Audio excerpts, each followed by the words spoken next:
Welcome to this week's episode of the Perceptive Readers, a podcast series made in the Product of Culture, aka Pop Books website's office. Hi, I'm James.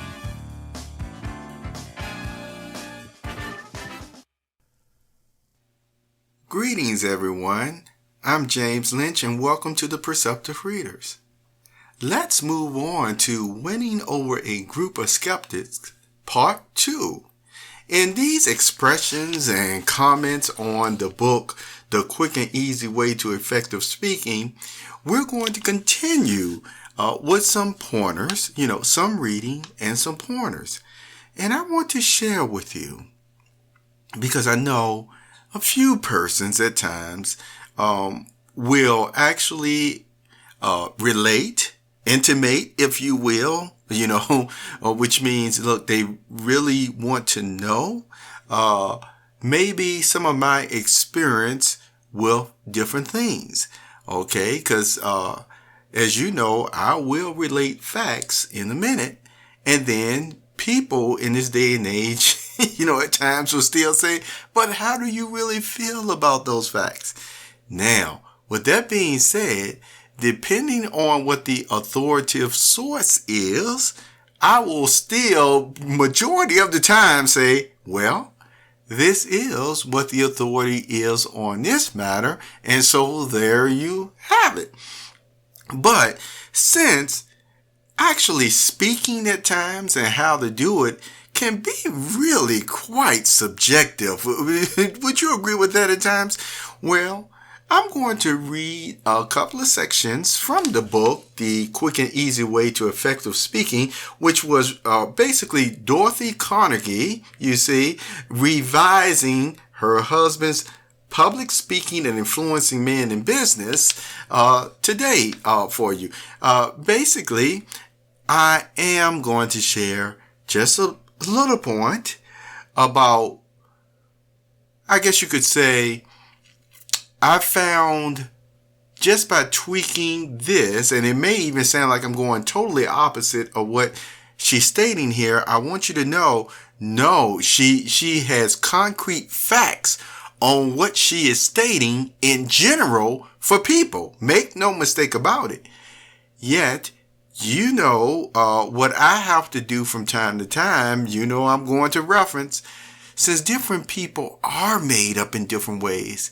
Sometimes what would even apply to over 90% of the people, maybe even 99% of the people, because of the way that you're wired, then you might want to or may have to do things in just, a different way, somewhat. Okay. But it doesn't mean that the foundation of what she was stating is totally discounted. It just makes you know that, okay, I still have to take this in consideration as I adjust it to the way that I think, the way that, I work, the way that I compose things for my speeches. All right. Now, so let's read. In, chapter 2, it states developing confidence. All right. I'm only going to read you 3 paragraphs from this, and then I'm going to get to the section that actually addresses where I'm going to tell you from experience, maybe you fall into the category where you have to tweak this a little bit. All right. Now, in chapter 2, it says developing confidence. 5 years ago, Mr. Carnegie, I came to the hotel where you were conducting one of your demonstrations. I walked up to the door of the meeting room and then stopped. I knew if I entered that room and joined the class, sooner or later, I'll have to make a speech. My hand froze on the doorknob. I couldn't go in. I turned my back and walked out of the hotel. If I had only known then how you make it easy to conquer fear, the paralyzing fear of an audience, I wouldn't have lost these past 5 years. The man who spoke these revealing words wasn't talking across a table or a desk. he was directing his remarks to an audience of some 200 people. It was the graduation session of one of my courses in New York City. As he gave his talk, I was particularly impressed by his poise and self-assurance. Here was a man, I thought, whose executive skills would be tremendously increased by his newly acquired expressiveness and confidence.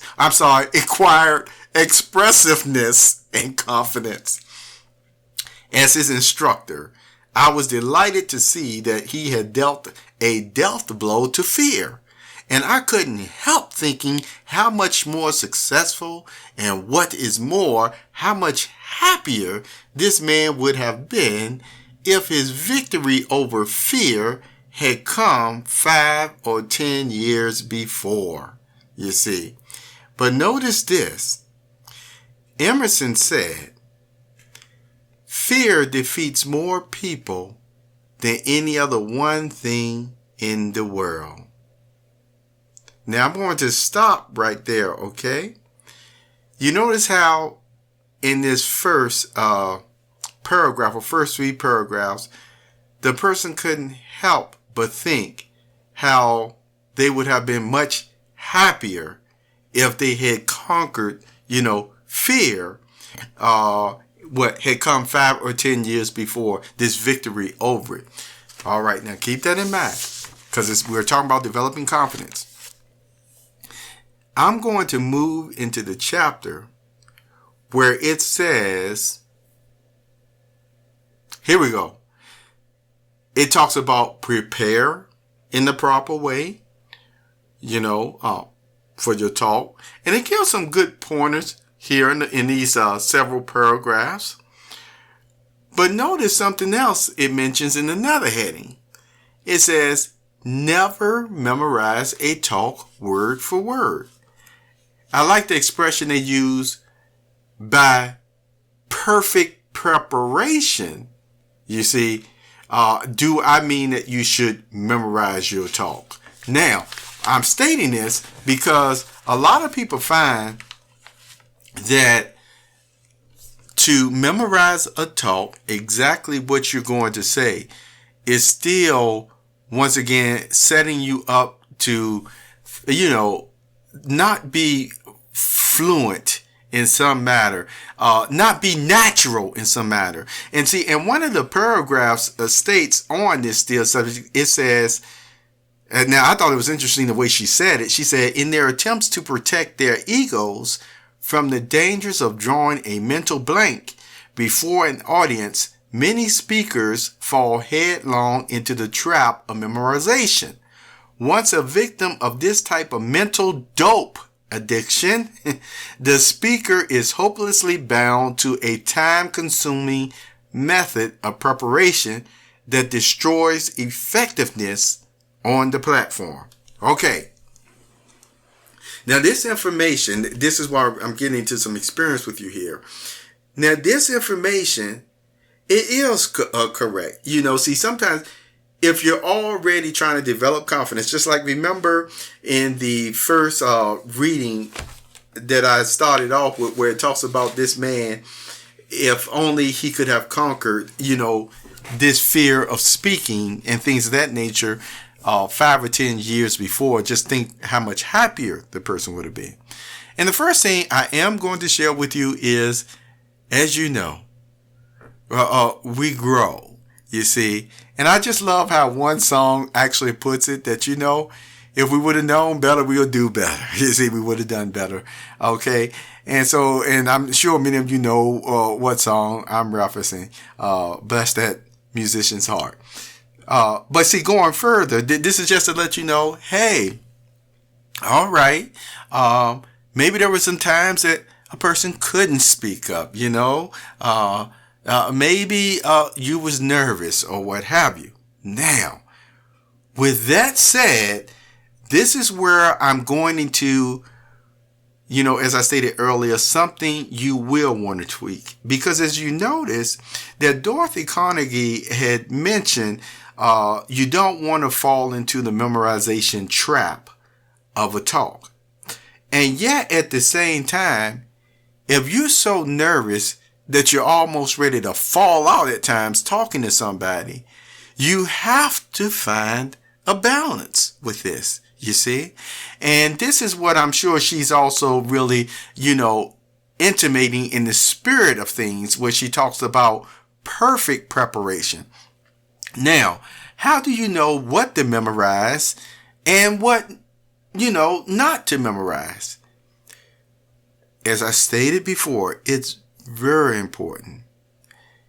If you are relating who, what, when, how, and even where, you can actually write those out thoroughly or memorize those.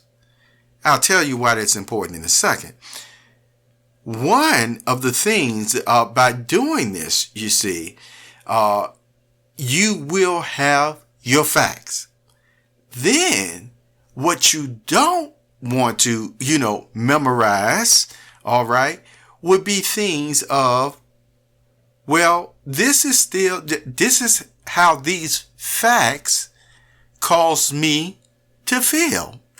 You see what I'm talking about? So the point is, I admit you don't want to get long-winded, but if some of these facts are moving you to say, hey, it's because of this, I really do feel it would be a great idea to do that. And let me tell you also what will be the result of this. See, you could elaborate on it, and you don't necessarily have to have everything memorized because you already know.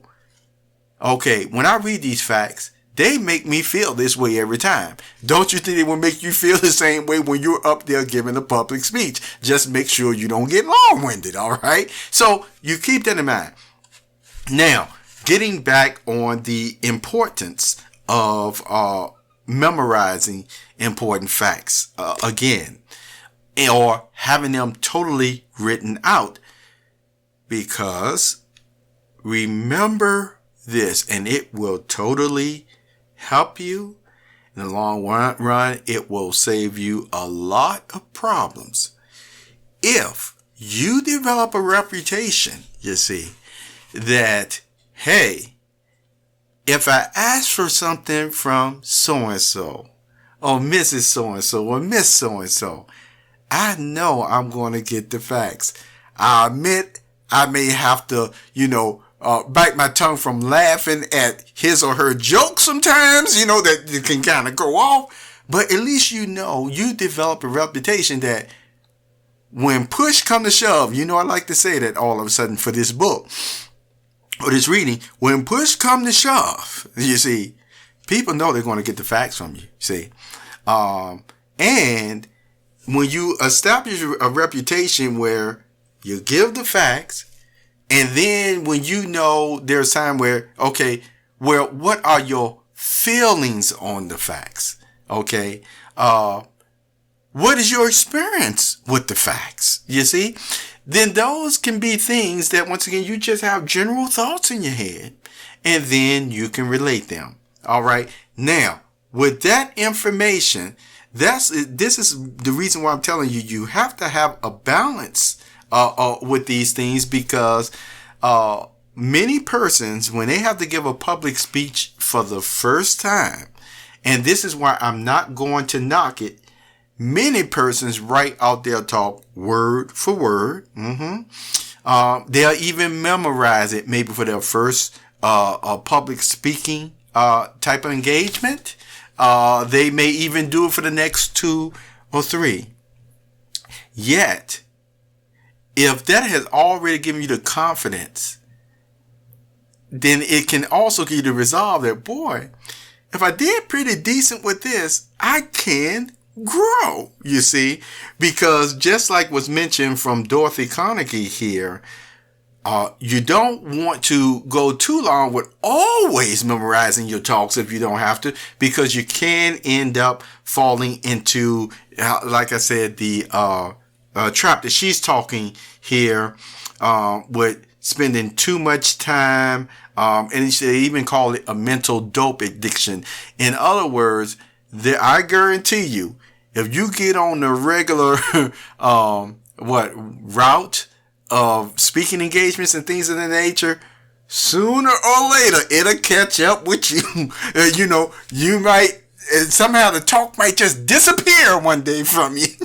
You know you had it in this pocket. You know you had it here or there. And guess what? It wasn't there. And so the whole point is, if you already had memorized the talk, because most persons who even memorize the talk, they still have different notes or what have you.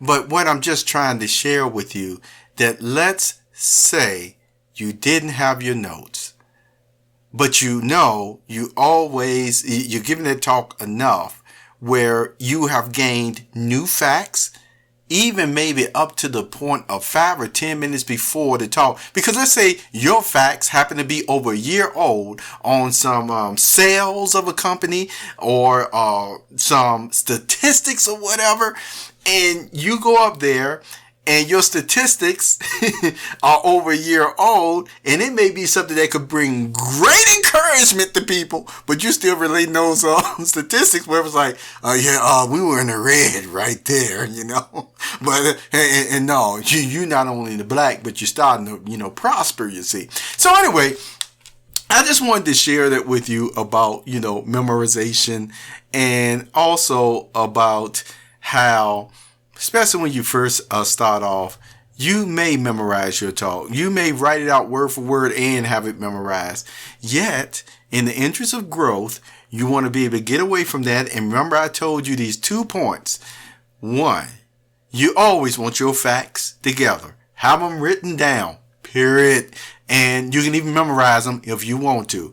And 2, remember I said, when it comes to relating your experience, your feelings or something on the matter of the facts, then you can have a general idea and you can speak freely. And guess what? You'll be able to give that eye contact as well that you need. And put it this way, it'll come off even more natural, because most likely you will have some pauses in there. Not planned pauses, but actually have natural pauses that come about.